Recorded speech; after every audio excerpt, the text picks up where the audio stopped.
বিসমিল্লাহির রহমানির রহিম।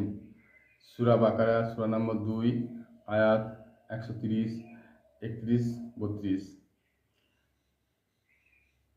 ওয়া মাই ইয়ারগাবু আম মিল্লাতি ইব্রাহিমা ইল্লা মান সাফিয়া নাফসাহ ওয়ালা কাদিস তাফাইনাহু ফিদ দুনিয়া ওয়া ইন্নাহু ফিল আখিরাতি লামিনাস সালিহিন।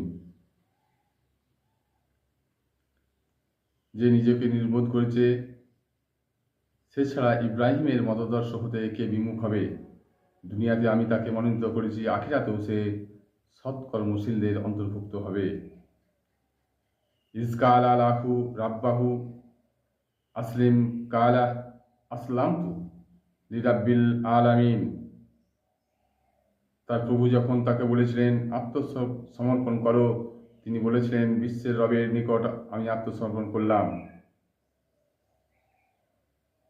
ওয়া ওয়াসসাহা বিহা ইব্রাহিমু বানিহি ওয়া ইয়াকুব ওয়া বানিয়া ইন্নাল্লাহ তাফা লাকুমুদ দিনা ফালা তামুতুন্না ইল্লা ওয়া আনতুম মুসলিমুন।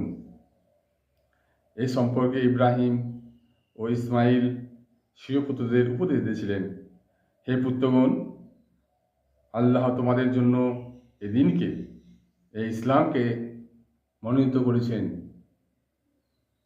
সুতরাং তোমরা মুসলমান না হওয়া পর্যন্ত মরো না।